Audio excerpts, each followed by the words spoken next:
Last orders at the bar, please. Welcome to Tavern Tales. These are the adventures of The Rookies, a curated actual play of the tabletop role-playing game Masks, a new generation from Magpie Publishing. Previously on Tavern Tales, the plan is made and the team is on the move. First stop, the Tot Stop. But are they ready to face their biggest challenge yet? Come sit down and drink with the enemy, raise a glass and toast to the enemy, and I'm not gonna do this on my own. So come sit down and laugh with the enemy, raise a glass and sing to the enemy, and I'm not gonna do this on my own. So I won't end up being alone, 'cause I won't drink my drink alone. So what about you? One beer or two, I'll drink to you.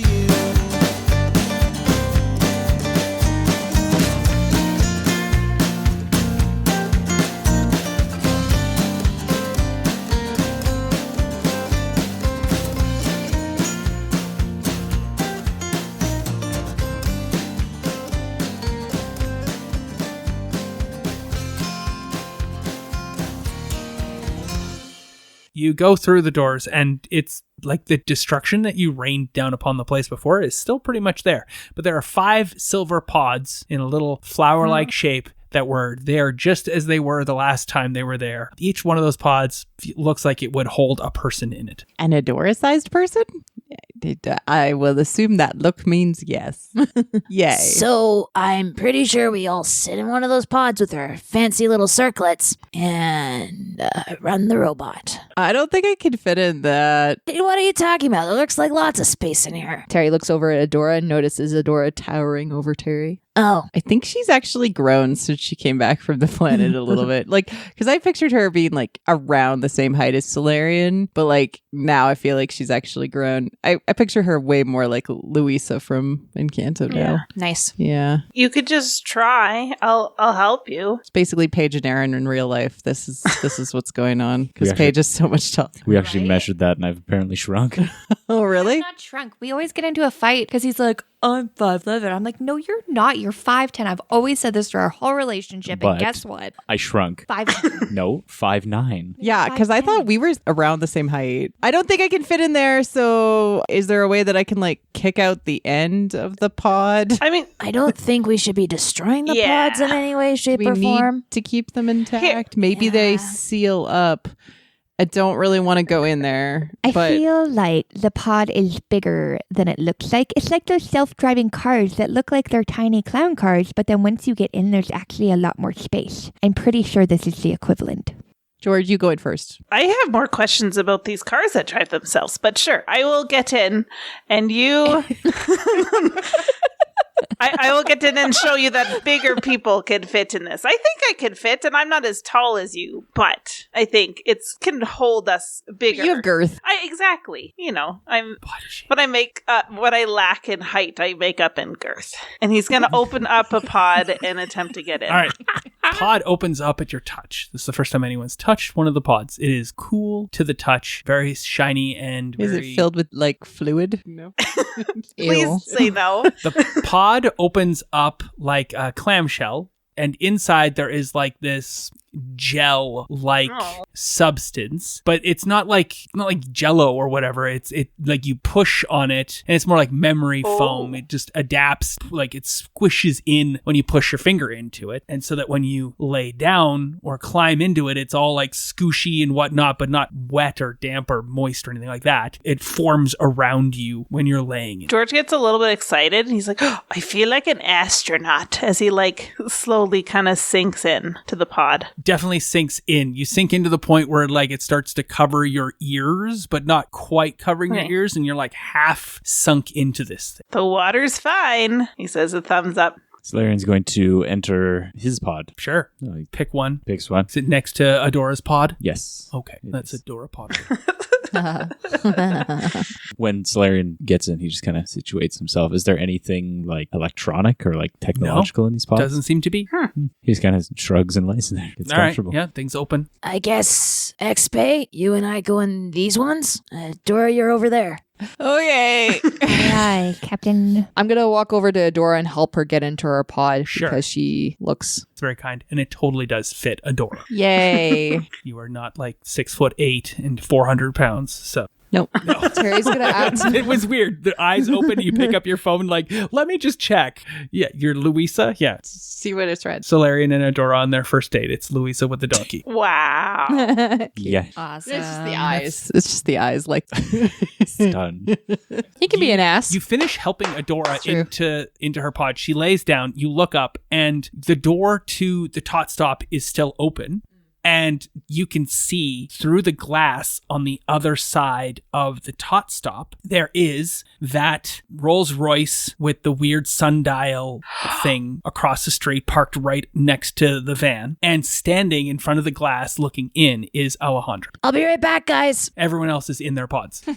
Just chill for a sec. And he grabs his backpack. Yeah. And he runs over to the door where Alejandra is looking in. You hear a soft as you run, and everyone else is, not that you've seen this, but everyone else, as you start to run away, their pods start to close their lids. No. Bye. Wow. That's awkward. Well, I don't see that, so I'm going to keep running. I'm going to go and open the door where Alejandra's standing on the other side. Yeah. And Okay, so I got everything here for you. Here's your whip. I cannot believe you would do this. You're Zed. Here's the sword. And you didn't know about this one, but here's the cape. You had to keep. Yeah, what did you think I was wearing that whole time? But you are wearing that weird little frou-frou capelet. Yeah, watch this. and he like shakes it and the cape expands out. Oh my god.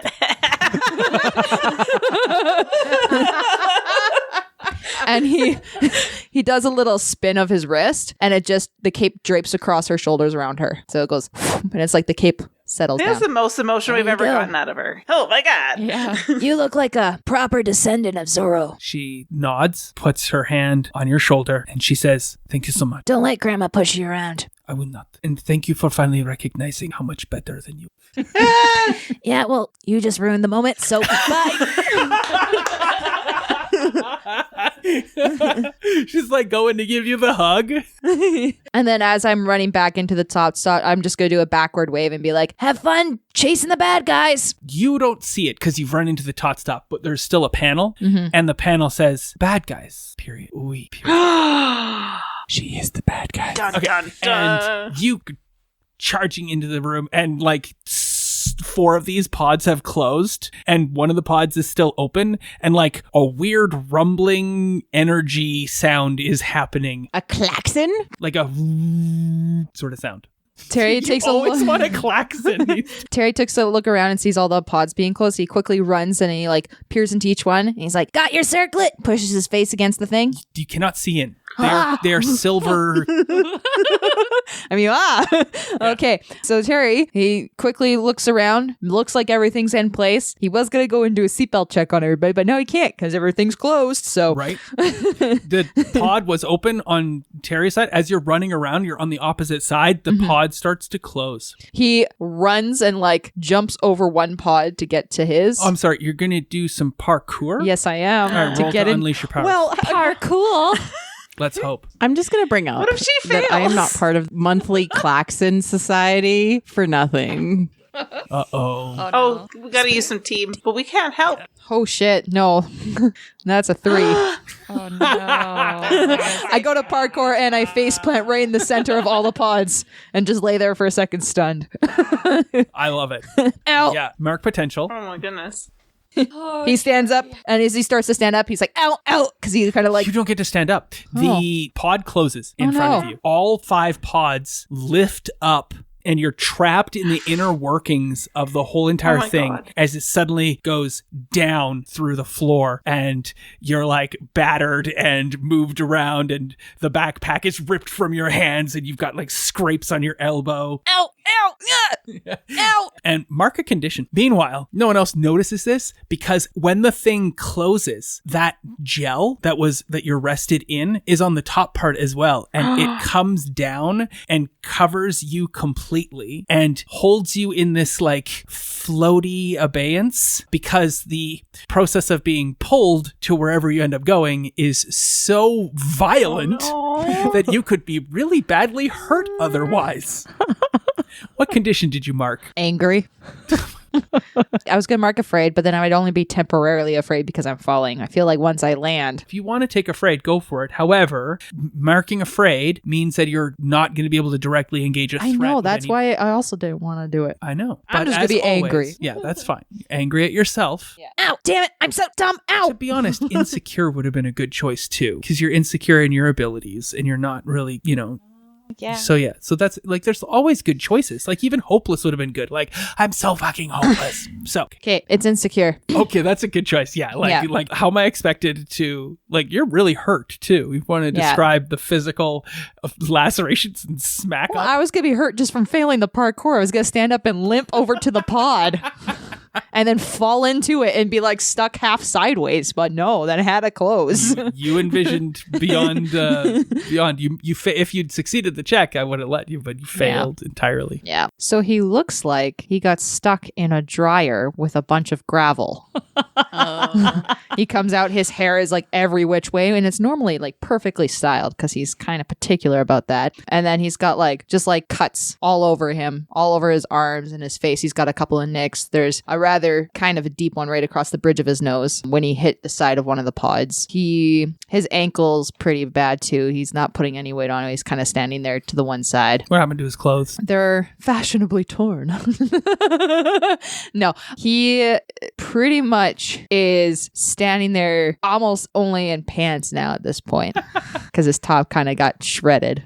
Yeah. And there's like 1.5 by 1.5 chunk of hair that's been ripped out entirely, and it's just like a bald patch that's like bleeding a little bit too. Farther down the base of his neck, yes. No, like right up on the top side. It's really bad. And that would make you very insecure. Yeah, I don't like it. You're like, I don't want this to happen to my character, Kyle. All right, good. We're insecure. You can put a hat on. I don't want to put a hat on. All right. Well, it doesn't matter. You're about to be in the biggest hat possible. Okay. So you get to see it as it happens is that you descend down into this, pulled into this huge cavern where there are all of these spiders everywhere doing stuff. And you pull forward and there's a huge round oval in front of you. And that oval is probably 60 feet tall. Just a big flat oval. And it opens up like two big doors that are at least 10 feet wide, open up, and then two other doors open the other way. So horizontally and then vertically. And there's a big shaft into this oval that goes chunk, chunk, chunk, chunk, chunk with lights going up as the 5 pods then fold together and you end up in this weird figure skater, sow cow, triple axel pose. Those are all different moves. Yeah. 2 different moves. But you have to do both in order to get into position as the pods then fold and shoot up and through this portal. And then it closes behind you and the lights turn off as you move along. You almost fall out at one point until the pods come to rest in a spot. They open up and you're in like what feels like a sideways control room, i.e. the floor is in front of you and it's a wall. And it has a whole bunch of stuff on it. It's been like 30 seconds of initially of holding your breath for the 4 of you. But then when you sneak a breath in or whatnot, you realize, oh, yeah, I can still breathe. It's not like I'm sealed in here. Breathable material. Nice. Yeah, exactly. Good old oxygen. I could see why those pods would have been nice to ride in. Yeah, that was pretty fun, actually. Yeah. You didn't feel anything? Yeah, it's just kind of nothing. Yeah, you feel a shift in the pod, but nothing changed. But it's the first massive shift. And then there's a loud wah, wah, wah sound that you hear distantly, but it's a very loud sound that you feel it. It's not happening in the room that you're in right now. It's happening elsewhere. And then the whole room starts to slide very slowly so that the wall becomes the floor and that floor becomes the floor. Terry is going to go to his pod that is closed and he's going to knock on it. He's like, can I get inside, please? The pod does not open to your jostling and you're touching, you're poking. You're like, this is where I poked it before. And it doesn't do anything except for you're there. And once the entire ground becomes the ground again, the pod starts to slide down and you kind of fall on top of the pod. And and that's where that is. And the pods all then begin to open, knocking you to the ground. I'm just going to lay on the ground staring up at the not ceiling. Just be like, oh. I'm so glad you didn't make it into the pod.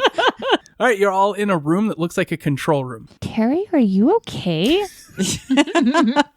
You just hear this strangled. Everybody else, it kind of looks like Terry just fell out of his pod. Yeah. Did the padding in your pod not function correctly? I didn't get into the pod.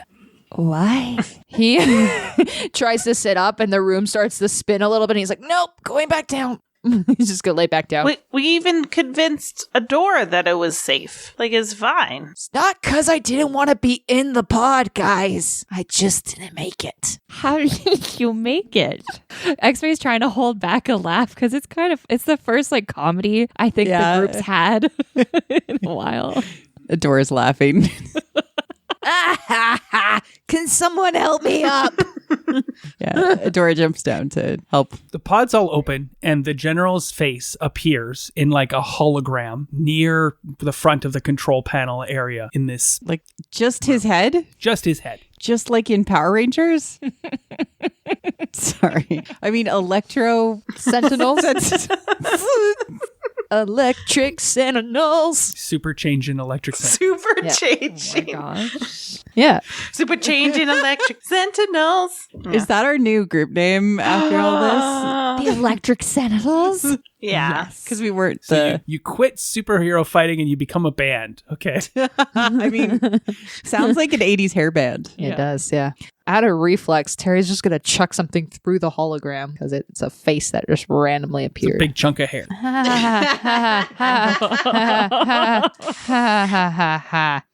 Terry, what happened to your head?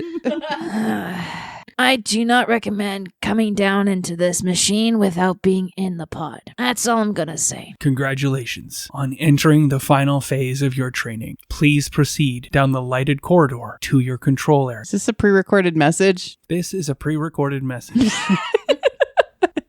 My name is General George Grady. Thank you for your service. I guess we go down the corridor. 5 different corridors light up. Oh, that's a lot of walk. Terry's just going to hobble really awkwardly down his corridor. Do you know what corridor you need to go to? He's going to go to the one in the center. Okay. How do you know what the center is? Wouldn't there be 5? Or are they in like circles around us? They're Oh, it's a all over- circle? Yeah. I just assumed it was like 5 Yeah, doorways. so 5 different, the same thing, the vertical and the horizontal doors open up again, and they're about human-sized, a bit bigger than human, so to fit someone who'd be as big as Adora, or Solarian's ego. And they open up, and each one of them have a run of a different color. There's 5 different colors, light, that travel down the middle of it to each of these 5 different areas. What are the different colors? They are the 5, yes. Cool. As Red, orange, yellow, green, blue. That's not our colors. That's okay. Sorry, I was fishing. Oh, you're fishing for me to say black, purple, red, orange, Yes. yellow. No, that's funny. That's the colors of our recording setup. But and maybe I would have done that in another circumstance, but not That everybody's would be here. like purple, red. And also, I swapped it up so everybody's using different colors and different things going. Purple forward. is George's Yeah. color. Oh, right. Yeah. You're pink. Yeah, I'm pink. Yeah. Yeah. Okay. Are we going by the colors that we are on the inside? That's fun. If you've what we're forgotten saying. your color designation, as no one seems to have left the pods. We all wait in anticipation. With the individual designated as a strength of the 5-some, please go 5-some. Can you just say team? That was weird. I like it. Yay, 5 sons. down the blue lighted corridor. Adora, that'd be you. That's me. On our way by, she's gonna smack Solarian on the butt. Wow. Good luck. Don't die. Deuces. I'm out. Awkward PDA that now XP is gonna incorporate into their brain. Yes, memory captured. X-Phasing. The individual designated as the link, please proceed down the orange lighted path. That would be me. If you've had training as the power of the 5-some, please proceed down the purple lighted corridor. It's like he's saying moist over There's and no over purple again. corridor. What colors are left? There's no purple corridor that you can see. That doesn't answer the question. What colors are left? Yellow and red. But there's still 5 corridors, but one. Nope, there's only 4 corridors. The Solarian just kind of claps his hands together a couple of times and says, Yes, XP. Did you have, but you already left, didn't you? "Yeah, you're gone." Well, XP's kind of skipping down their way and they accidentally trip. And when they trip, then they pick themselves up. They look up briefly and they're like, Solarian, The purple's up. Is there a ladder? There's a ladder. I climbed the ladder. Yeah. There is no ladder. They installed one right now. Solarian Spiders just come down and start building Use it. your powers to create a ladder. And then No, I guess I'll float. Somebody uses his powers to create a ladder, so I he know. doesn't use his powers to fly up. I know. That is so good. That is so Solarian. Yeah, I guess he'll float up. All right. Yep. The staff glows again. Of course it does. Yep.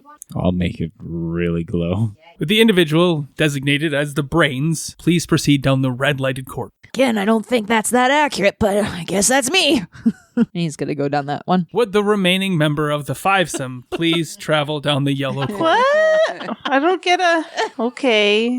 He just like looks a little dejected and like his arms way down on his side slowly. George is the meanest to himself. Really is. I don't think I wrote down one for George. He doesn't have No, one. I don't have it. I'm just George. You need to work on that, George. Literally on the thing I got, it was like, George, the one who is there. What about the fast one? I'm fast.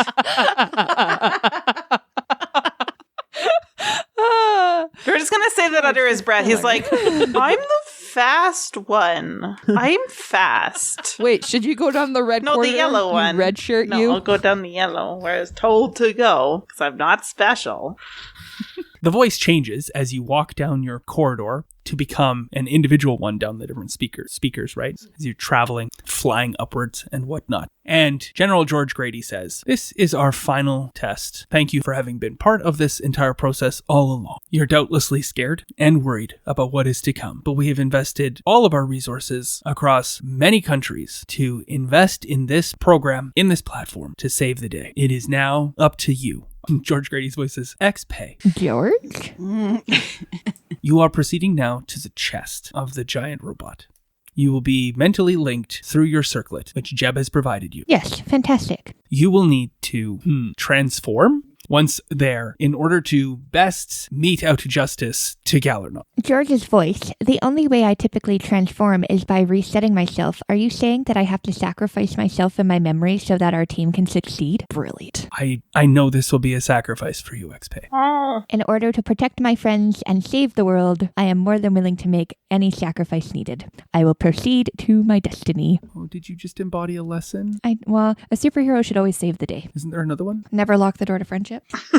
Work together to succeed. What's the other one? There's one Smart, capable, perceptive. more. Cool. Yeah, it's not quite one of your lessons, but I'm making my sacrifice. that's funny. Make the sacrifice, Taking on your guilt, Paige. Yep. Make the Um, sacrifice. So when this is all said and done, XP's not going to know people. Not me again, really? all of Oh. us. I said people. It might be everyone. This is a big thing. So you get there. You can see out through a display window. There's like murky, brownish haze you're seeing. It's really weird. It looks like I was just flushed into a toilet. There's a cool looking chair there, and there are a whole bunch of electrodes and a bunch of spikes coming out of the chair as well. XP's going to go sit in the chair. I'm very durable. The spikes don't scare me. There's a big red button on the one side. I'm going to press it. All right, you push the button, and the spikes jab into you. Yeah, thought that was As you happen. thought so. Yeah. And a coruscating amount of electricity sparks you abruptly. Ooh, tingly. We move from that scene. George, you're walking along, and the voice goes, "Hey, me." Hey yourself? He says kind of cheekily. You better believe it. Do you have the Mickey Mouse watch? Yeah, and he looks at his wrist. It's still there. Okay, time is 4:01 and 26, 27, 28 seconds. And do I see that? That's what I see on my watch? Okay. Yes. Yeah, So are we still synced up? I think so. Then this is it, me. What's it? Okay, I need you to double click the watch. He taps it twice with his finger. Just doop boop. No, double click the button. The what button? The button on Oh. the watch that allows you to change Okay. the time. The button. Double click He it. taps it. He clicks it twice. The whole, I love how you're like, why? You're like, just do it. you feel entirely broken apart on a molecular level and shifted one step to the side and then shifted back. Like an out-of-body kind of experience in an instant? Yeah. Okay. Whoa, what was that? And he says, I just sent you back. What do you mean? Everything you do from this point on is not known to me. You can change the future. Da-da-da. That way, Cassie doesn't have the proper prophecy. We don't know that. No. Cassie's an unrelated person. I just sent you back. But that's like really thoughtful. Yeah. Cool. Wow. Good luck. Keep the circlet on. I don't know what happens here. I will do our best. That's all I could do. Yeah, do more than that. I know.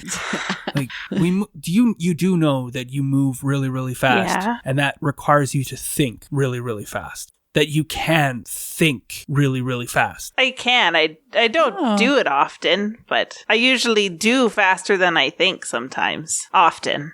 Okay, well, you play around with that. Not like the fate of the world or anything. You're going to make the legs go? Oh, okay. That sounds like a good job for me. Yep. Literally the easiest job. Why do you have to be so mean? We're the same person. I know. Yeah, we're pretty hard on ourselves sometimes. Yeah.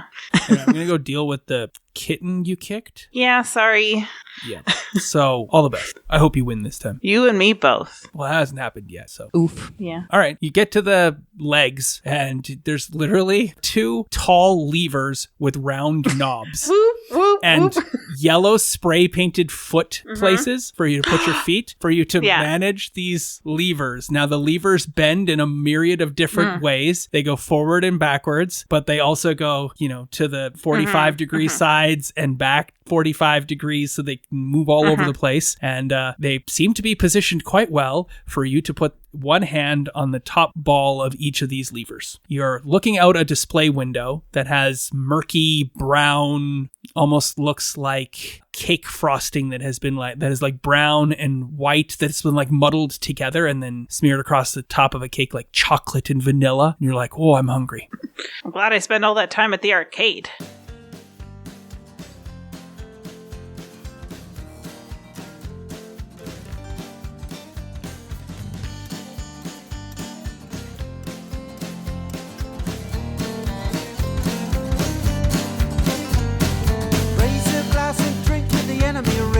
And sing with the enemy, and I'm not gonna do this on my own. And raise a glass and toast to the enemy, raise a glass and sing to the enemy, and I'm not gonna do this on my own. This concludes this episode of Tavern Tales, a curated masks, a new generation game set in the superhero teenage world of Halcyon City. Our intro and outro music is the song Tavern Tales by the Bad Billy Band. You can find out more about the Bad Billy Band on iTunes or at www.badbillyband.com, or follow them on Twitter at badbillyband. Thanks for listening. Please feel free to leave us a review on iTunes or find us on Twitter at tavern_tales. We'll be back next week with more of the adventure.